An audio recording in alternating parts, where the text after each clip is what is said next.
Welcome to the Voices of the Elephant podcast. Each episode of Voices of the Elephant brings you an interview with a member of the PHP community. From project leaders to user group organizers, we talk to the people that are helping make the PHP community special.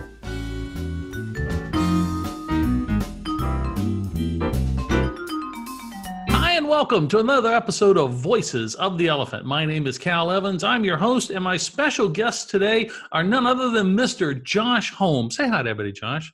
Hi to everybody, Josh. That is a bodacious beard, dude. I mean, seriously, you rock the beard. It's actually, I'm feeling a little naked because I cut about a handful off about 3 weeks ago. Oh, wow. I'm shy. You and Jacques Woodcock, man, y'all rock the beards. I just stick with the low maintenance. I understand. Well, see, that's why I do this, because keeping it as trim and neat as yours, it just takes too much work. And of course, since we're talking about Sunshine PHP, my special guest host today is none other than Mr. Sunshine PHP himself, Adam Culp. Say hi to everybody, Adam. Hey, everyone. And no, I cannot grow a beard.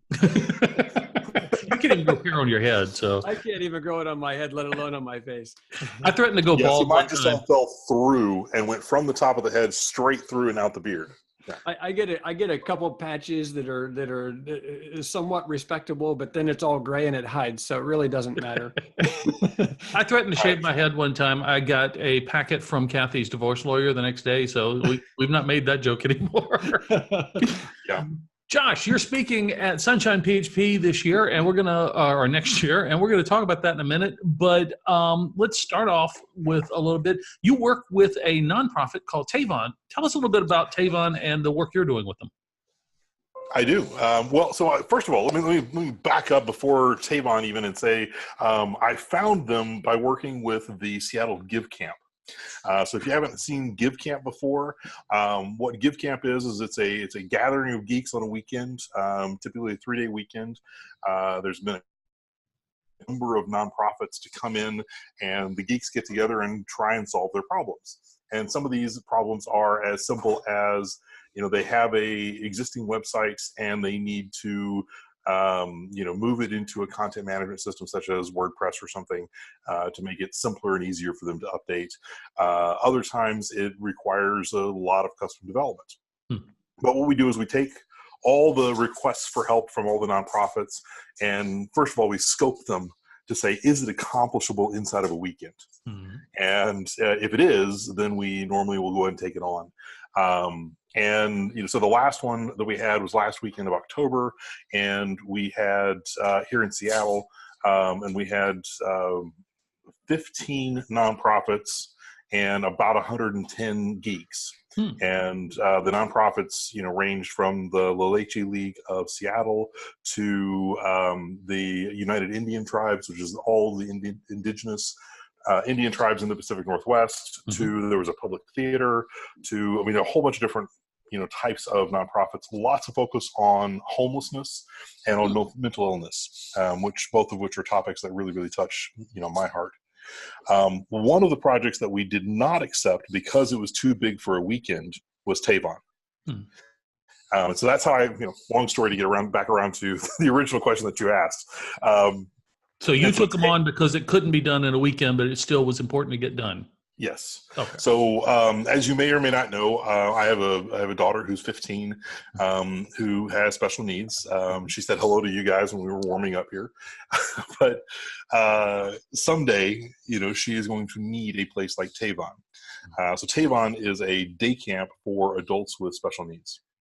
And so you come in 4-hour chunks, and they've got, art activities. They've got working with animals and nature. They've got, all types of different socialization programs and so on. But one of the things that they need is their members, the adults with disabilities.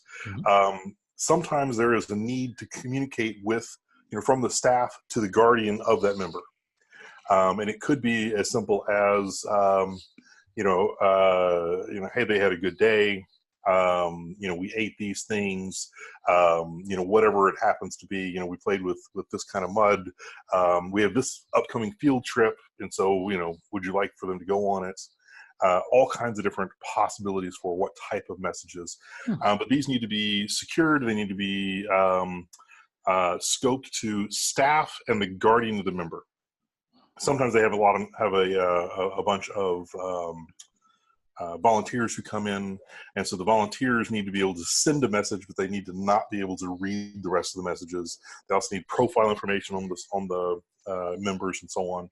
I'd imagine security is very important on this one. Absolutely. So long story slightly shorter, I put together a group of designers and programmers, and we are working on building out that platform right now. So that's what's taking up my spare time right now. Huh. Well, that's a whole lot better than what's taking up my spare time, which I believe is reruns of Hawaii Five-0. So, well, I've done that one too. Hey, we will throw a link into the show notes for GiveCamp Seattle and for Tavon for those who are interested, especially if they're in the area. I'm sure you could find some help or find some places that people can help and give back. Absolutely. If they're so. That's part of the reason I talk about it publicly, is that I'm always looking for more help. Yeah. And yes, I was aware of your daughter because I remember one of the very first live stream experiences I ever saw was you diving into an ice fishing hole for support for a special needs charity. And I sat there for 20 minutes waiting, and finally, yes, boom, into the ice you went. Absolutely. That was Special Olympics of Michigan back when I lived in Michigan. And it was kind of fun because the event raised $27,000, and my generous friends, many of whom were from the PHP community, we raised 6 of that 27,000. Wow. So over 50 divers. That is one thing I love about the PHP community is it is a very giving community. I've been privileged to be part of several projects where we've been able to help people, and the community always steps up and takes care of their own. They do. It's pretty awesome. Yeah. Hey, we're going to get to your talk with Sunshine in just a minute. But before we get there, I want to talk a little bit about Sunshine PHP. Sunshine PHP 2019 is coming up in February. Adam, what are our dates? So the February 7th is tutorial day, and the 8th and the 9th is the regular conference with breakout sessions all day long. Very cool. And outside of Adam, what's the one talk that you're looking forward to seeing? I'm sorry, outside of Josh, what's the one talk you're looking forward to seeing?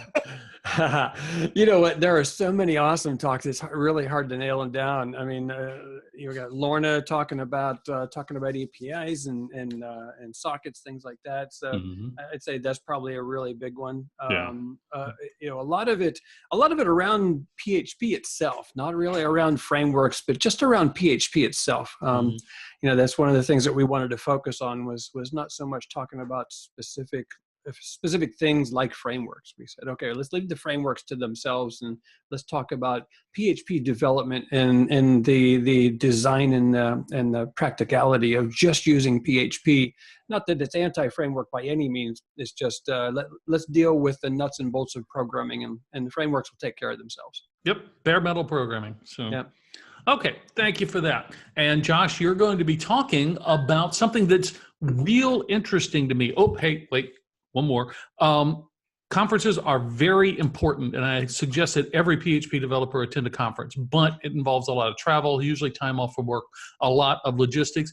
If you can't make it to a conference this year, join us for DayCamp for Developers. You can get more information at DayCamp, 4 developers.com. Josh Holmes was on our very first DayCamp for Developers way back almost 10 years ago now, Josh. But it was quite a while. I remember that actually still pretty clearly. Because of my special needs daughter who was making a ruckus in the house, I actually did that talk standing on top of my garage. I remember that. And you literally phoned it in because you dialed in on your phone and did the talk and had the video, the slides on the video. So absolutely. We've had some good times, Josh. We really have. But we got another event coming up in January. We'd love to have you there, but we are always planning another event. So go out to the website, join our mailing list, and find out what's coming up next. Okay, Josh, you're talking about something that is really important for the next few years at least. Okay. Now, Yep. I would say it's going to be really important for a long time, but sometimes these fads come and go. We really don't know. But you're talking about progressive web apps. Before you talk about your talk, give us the thumbnail. What is a progressive web app? Well, so a progressive web app, PWA for the acronym, people who really like acronyms, the PWAs. What it is it starts off with your website. And so, hopefully, and if you're listening to this podcast, chances are you have built a website. The good news is you've done 90% of the work that it requires in order to make a progressive web app already. Because Wow. step one is build a site. Step two is that what we're going to do next is we're going to start blurring the lines between website and application running on your desktop or mobile phone. And so the next thing that you need to do is make sure that it's secure, and so you put it on under HTTPS, which there's lots of different ways to do that. My favorite one for non-financial apps, so apps that are not taking money but just applications in general is Let's Encrypt. Mm-hmm. I know, Cal, you're a big fan of them. Yeah. So now that you've got a website that is running under HTTPS, the next thing you need to do is add a manifest. And it's a JSON file, simple JSON file called manifest.json. And that you drop at the root of where you would like for the application to be. And so if that is at, calevans.com/ manifest.json, well, then your entire website will be included in that PWA. If you put it under calevans.com/ some name, Voices of the Elephant / manifest.json, then that becomes the root of the progressive web app. Okay. And so at that point, what's in the manifest tells the browser how to treat you as an application. So it tells you how to install you. It includes things like metadata about what's in the title bar at the top, what's the icon that's going to be listed, not only on the taskbar but also as the icon on the app that comes up. It tells do you want to run in a full browser context with the menus and the address bar and all that kind of stuff as if it was a website, or do you want a minimal UI which sheds all of that extra stuff? And which until there was a browser called Chrome, we would call the Chrome of the application. Yeah, I was going to say. But it strips away all that and allows the website itself to run as an application in a full frame.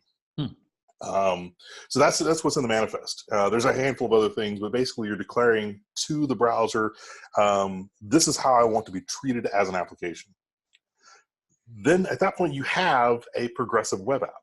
And so anybody in Chrome can go in and do a click install from browser, or on the current Microsoft platform, there's a utility called PWA Builder, and it's at pwabuilder.com. And just go to there, plug in your URL, and it'll actually walk you through all the steps that you would need in order to get from a standard website to a progressive web app. Wow. Including kicking out the APK that could go into the Android store, the AppX that goes into the Microsoft store, et cetera, et cetera. So it creates the packaging to put into all the different stores. And then once it's installed, it still runs in a browser context. And you, as a developer, have done nothing different than a normal website. Okay, now, so if a PWA runs in a browser, so I assume that the difference between a PWA and a native app is you're still running in a sandbox. Yes. Okay. You're running in a browser sandbox. So if you need access to the things that you can't get in a sandbox, then PWA is not for you. Correct-ish. Mostly correct-ish. as he sighs a little bit, Cal sighs a little bit.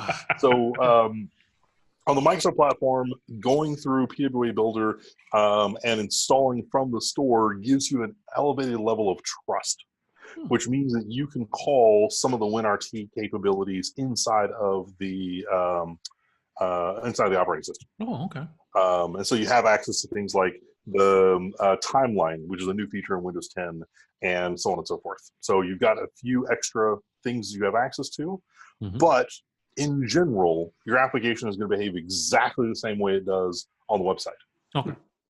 It just, you have and this part of the progressive part of it is that you can progressively enhance beyond that slightly, simply by, doing the install from the store, which gives you a little bit of, an extra level of trust and a little bit of an elevated. Now, is this just the next iteration of the responsive web? Kind of. So, I mean, and when I started with the, you start with your website, it works best if your application is already responsive. If your application is already, on mobile, it looks like a mobile application. On, desktop, it looks like a desktop application. If you've already built that in, then it works better, right? There's one other thing that I haven't talked about yet, which is another feature that came along at the same time as progressive web apps and really enable a lot of functionality. But again, it's not specific to PWAs. It just came along at the same time and really, really enhances the experience. And that's called Service Worker. Oh, yeah. And so Service Worker basically is a background thread for your application. I mean, in a nutshell, that's what it is. And so it's a JavaScript file, serviceworker.js. You drop on your system, and it gives you a couple of different functions. The most important one, in my opinion, is it gives you a proxy.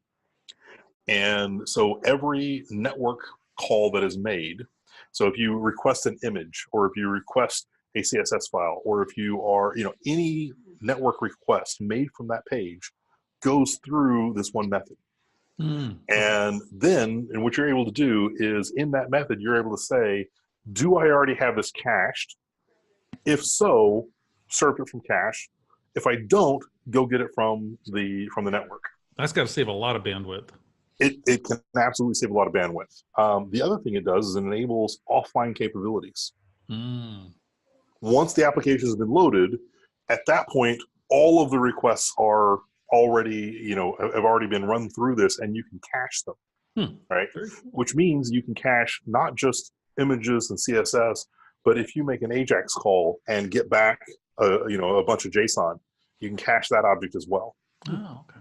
Right, so you can do all kinds of stuff that's offline with that one method, and now you can do offline without Service Worker, using local and whatnot. But Service Worker just makes it so much easier. And you write your normal application, and browsers that don't support Service Worker, you'll just be an online application. If it does support Service Worker, then you have the ability to do caching offline, which all the major browsers, latest versions of them, all support it at this point in time. So, you're in good shape to go ahead and start using that. So that's the first thing that Service Worker does. The second thing it does is, as a background thread and as an asynchronous thread, it can actually be running and receive push notifications. Wow. And so your application can feel actually like an application, receiving push notifications and so on and so forth. That is very cool. Now, you can also put a icon on the home screen, just like a regular mobile app, correct? Yes, exactly. Okay. And So to the developer, it feels like they're building a website. To the user, it feels like they're using an application. Very neat. It is cool. And I love this, because as browsers are getting more and more powerful, applications built on top of the browser are getting more and more powerful. And so the reality is that it will, PWAs will support a large percentage of the use cases of the world. Are you going to go build your high performance first person shooter as a browser app? Probably not. But how many of those do you build a year? Yeah. Very few, compared to the number of content first sites that I have built. So any of those can be progressive web apps. And this will lower the barrier of entry for a lot of people into getting to mobile apps, because they don't have to, they can use all the stuff that they already know. So, not have to learn new programming languages and paradigms just to compile into applications. Because like you said, most of the time we're not writing first person shooters. And so, if performance is not mission critical, and I'm talking real-time metrics and things like that kind of performance, then this sounds like it's going to be a very good thing. And I honestly hope it sticks around. like I said, Absolutely. sometimes these fads come and go faster than Wingwright talks about them, but I hope Right. this one sticks around. Now, speaking of Well, talks. yeah, let me just Okay. tell you about one progressive web app that we built recently. Oh, okay. And it was actually at Seattle Give Camp, so tie into the beginning here. So one of the companies, nonprofits that submitted is an art journal promoting arts in the Pacific Northwest. Mm-hmm. And it's called imagejournal.org. And they sent in a request that said, they wanted to build an app that had some portion of their content surfacing, the ability to serve that from a back end. They needed it to be behind a paywall. They needed push notifications, a whole bunch of other stuff. And so the other guys that were on the selection committee were going, wow, so we're going to have to go build a Java app and an Objective-C app or Swift. And, like, there's no way that we can accomplish this in a weekend. Mm. And I was like, wait, hang on. And I went and looked at their website. It's like, well, they're already running on WordPress. Here, 30 seconds later, I found Super PWA, which is a WordPress plugin that gives you your service worker and your manifest ready to go. Wow. And then there's I forget the name of the service, but there's a service that allows you to do push notifications. And they've got a free tier that is, I forget how many push notifications per user per month. Mm-hmm. And then they've got a paid tier, which is more push notifications than that, and you get support as well. And so we went from this is not accomplishable in the weekend to these guys were done Friday evening about 3 hours after we started. Wow. The biggest hassle that they had was finding the credentials to log into the iOS store so they could push their package there. That is phenomenal. And you hit the nail on the head in passing that all of these things run on a back end. They have to have a back end application. And that's why PWAs are important to PHP developers, because we can build back ends all day long. That's where PHP starts to shine, is heard that rumor. Building things like that. So that's going to be important. Okay. Since you ruined my last one where I talked about writing talks and then right into your talk, let's not do it quite as cool of a segue, but let's talk a little bit. How does this apply to your talk? You've got performance tuning, your progressive web app. Give us a little taste of what's going to be in that talk. So, first of all, I'll talk about PWAs. So if you listen to this, you'll get more information even than I've given in the last 5 minutes or so in my talk. And we'll show some demos and some examples and that kind of stuff. But then we start stepping into why performance matters. And there's a number of things that I start talking about there. And, one of those is, just as a sample, the Amazon, the delay in loading a page is the number one time when people abandon a shopping cart. And Amazon has figured out that 1 second lag is worth about $1.6 billion in sales. Wow. So yeah, I guess it is kind of important. It's kind of a big deal, right? And so, and it does that because 1 second delay can reduce conversion by about 7% on average, right? And so, I know you're not building Amazon. However, for a online shop that's in the $100,000 a day range, that's about 2.5 million a year in sales. Yeah. So. That scales down nicely to affect everybody. So absolutely. And so, I want to talk about how we can fix that, right? And so in the talk, we talk about everything from HTTP 1.1 versus 2.0. And how do so starting at the very, very lowest levels of how do we communicate back and forth from the server, and how do we optimize that, right? Start talking about how the DOM performs and how the DOM is going to be, how you're parsing out your HTML into the DOM tree, and how the CSS tree and the CSS cascade, affect that, how JavaScript affects that, how simple things like where you put your JavaScript in your HTML file can actually dramatically affect your performance time. Start talking about things like how do image load times matter? Can you use a CDN? How should you use a CDN? When should you not use a CDN? But then also things like how do you optimize the images? So should you use GIF or GIF, depending on what part of the country you're from and which religions you follow? Should you use JPEG? Should you use OGS? What type of images should you use under different types of circumstances? Because it does actually fairly dramatically make a difference.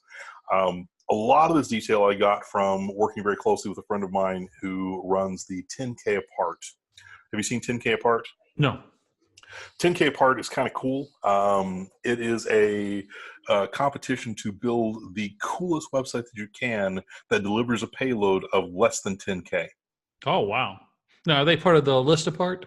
Yes, Okay. They're part of the List Apart. Same group runs that. But they've got a committee that specifically runs the 10K Apart, and a guy named Aaron Gustafson is on that committee, and he's a good friend and coworker at Microsoft. We'll throw a link in the show notes for that, so people can go check it out. Yeah. Well, that's all the kind of stuff that I'm going to be talking about. Also, how to build in fault tolerances, how to build in conditionals, how to build in media queries, et cetera, et cetera, et cetera.